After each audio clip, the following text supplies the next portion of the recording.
Something unprecedented is happening in silver markets right now, and most small investors have no idea what they're witnessing. While everyone focuses on daily price movements, a massive shift in physical silver deliveries is occurring behind the scenes that could fundamentally alter how this market operates. The numbers I'm about to show you aren't speculation or theory. They're documented delivery notices, warehouse movements, and institutional flows that paint a picture most people in silver have never seen before. Over the past 6 months, physical silver deliveries from COMEX warehouses have increased by over 300% compared to the same period last year. 300%. That's not a statistical anomaly or seasonal adjustment. That's systematic removal of physical metal from the exchange system by entities that clearly understand something the general public does not. But here's what makes this truly concerning for small investors. The entities taking these deliveries aren't retail buyers making emotional decisions about precious metals. These are institutional players with billion-dollar balance sheets, sophisticated supply chain operations, and multi-year strategic planning horizons. When institutional money begins systematically removing physical silver from public markets, it suggests they're positioning for supply constraints that haven't been fully recognized yet. The delivery data tells a story that mainstream financial media completely ignores. In December 2025, COMEX silver deliveries totaled over 42 million ounces, the highest monthly total in over 15 years. January 2026 deliveries are already tracking at similar levels despite typically being a slower month for precious metals activity. This sustained high-volume delivery pattern represents a fundamental change in how major players are approaching silver markets. What makes these deliveries particularly significant is their timing and consistency. These aren't panic-driven purchases during market stress or opportunistic buying during price dips. These are methodical, sustained accumulation campaigns that suggest institutional buyers have made strategic decisions to hold physical silver, regardless of short-term price fluctuations.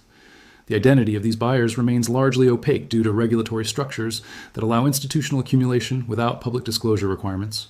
However, indirect evidence suggests involvement from sovereign wealth funds, central bank operations, and large-scale industrial users who are securing supply chains against future availability concerns.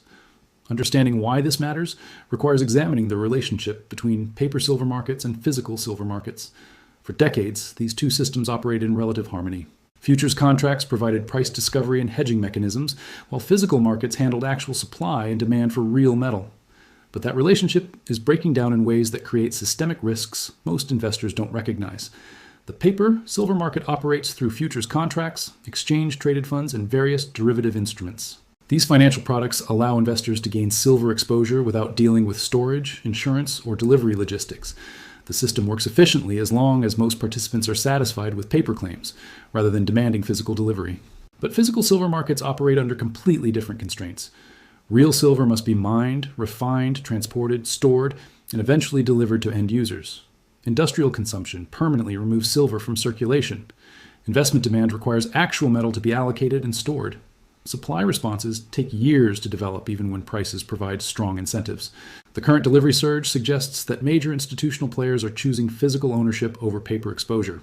This preference shift could destabilize the entire market structure if it continues accelerating. The silver market isn't large enough to satisfy significant institutional demand for physical metal without creating severe supply constraints. Consider the mathematics involved. Total annual silver mine production is approximately 800 million ounces. Industrial consumption accounts for roughly 600 million ounces annually, leaving only 200 million ounces theoretically available for investment demand. But those numbers assume perfect efficiency, no supply chain disruptions, and no inventory building by industrial users worried about future availability. The recent delivery patterns suggest that institutional buyers are absorbing a significant portion of that theoretical 200 million ounce investment supply. If this trend continues, industrial users may find themselves competing directly with financial institutions for available physical metal, driving prices far above levels justified by traditional supply-demand analysis. The supply-side pressures supporting this institutional accumulation are becoming more evident each month. Global silver mine production has been declining despite higher prices, contradicting basic economic assumptions about supply response to price signals.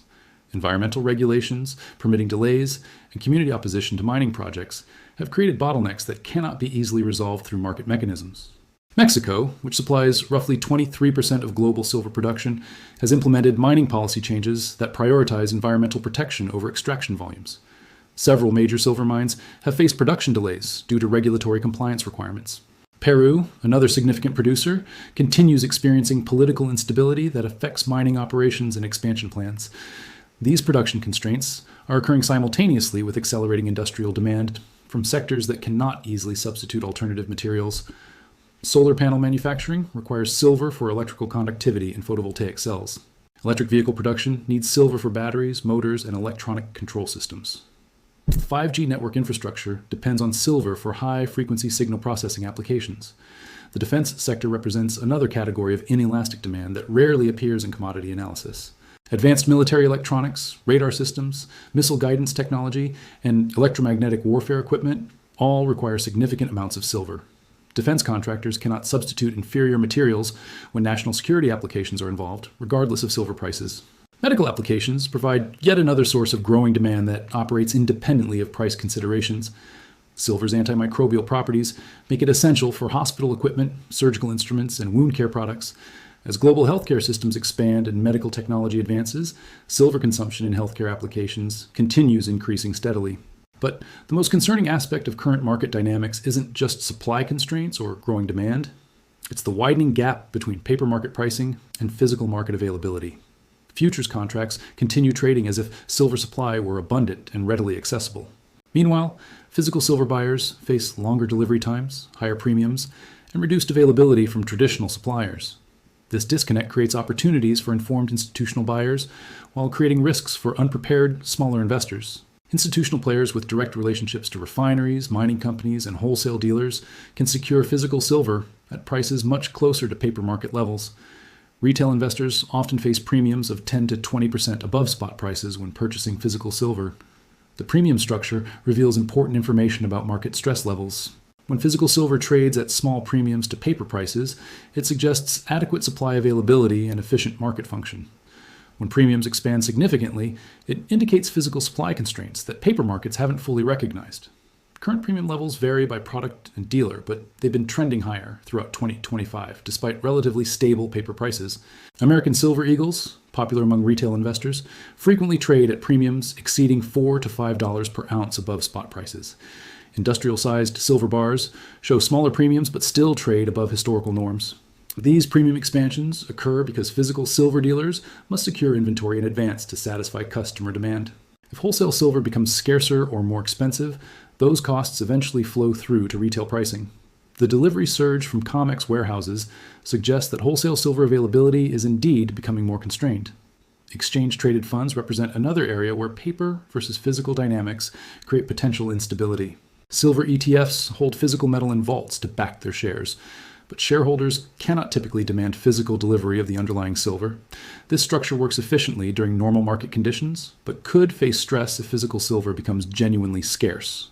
The largest silver ETF holds over 650 million ounces of physical silver, representing nearly 10% of estimated above-ground silver inventories. If institutional investors decided they preferred direct physical ownership over ETF shares, the fund would face redemption pressures that could force metal sales at unfavorable times. But ETF redemptions aren't the primary concern. The real risk emerges if industrial users begin competing directly with ETFs for physical silver purchases. ETFs typically buy silver during periods of investor inflows and sell during outflow periods. Industrial users need consistent supply regardless of investment market sentiment. If physical silver availability becomes constrained enough, industrial users might bid aggressively to secure necessary supplies, driving spot prices higher than ETFs can efficiently track. This scenario could create arbitrage opportunities that further destabilize the relationship between paper and physical markets. The institutional accumulation pattern visible in delivery data suggests that sophisticated players are positioning for exactly these kinds of market disruptions. Rather than waiting for supply constraints to become obvious, they're securing physical positions while paper markets still provide relatively efficient pricing. Central bank policies contribute additional complexity to these dynamics. Continued monetary expansion and currency debasement concerns drive investors toward hard assets as portfolio protection. But higher interest rates make holding non-yielding assets like silver more expensive in terms of opportunity cost. These conflicting policy signals create uncertainty that favors those who understand the underlying supply-demand fundamentals. Investors focused primarily on macroeconomic trends might delay silver purchases, expecting lower prices from higher interest rates. Meanwhile, institutionally informed buyers continue accumulating physical metal regardless of monetary policy considerations.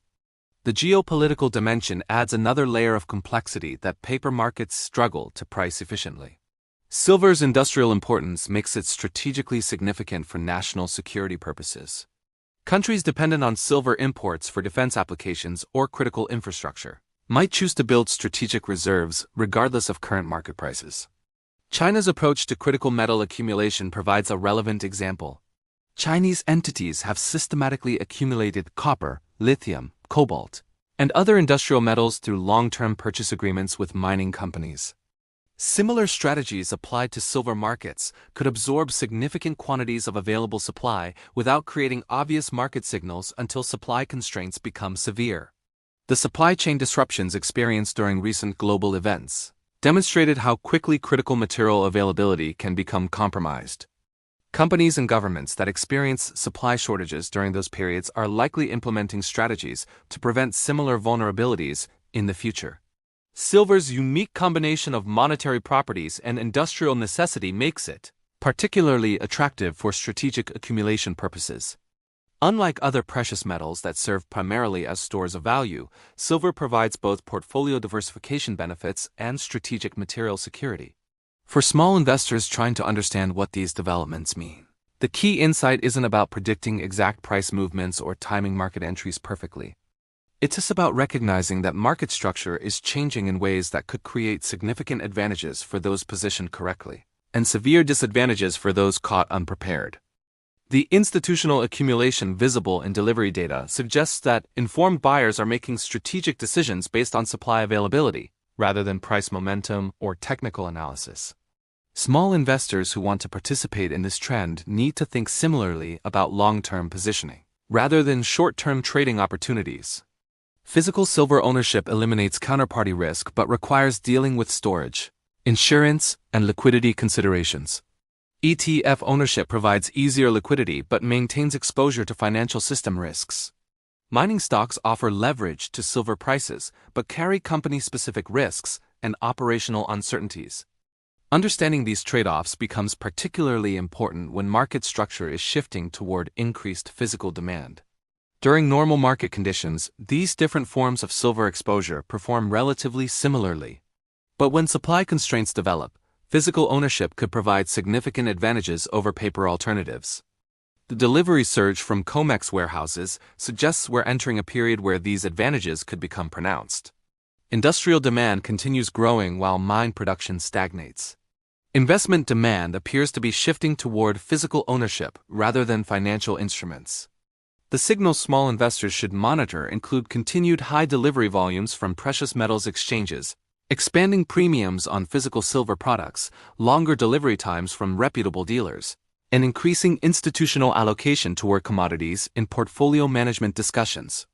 These indicators won't provide precise timing signals for market moves, but they will help identify whether the structural shifts currently underway continue accelerating or begin moderating. Market structure changes often occur gradually at first, then accelerate rapidly once critical thresholds are reached. The current accumulation pattern could continue for months or even years before creating obvious supply constraints. Alternatively, a single major industrial user or investment fund deciding to secure large-scale physical silver positions could trigger supply shortages much more quickly than most market participants expect. What is certain is that the relationship between paper and physical silver markets is evolving in ways that create both opportunities and risks, depending on how investors are positioned. Those who understand these changes early and position appropriately may benefit significantly when market structure shifts become more apparent.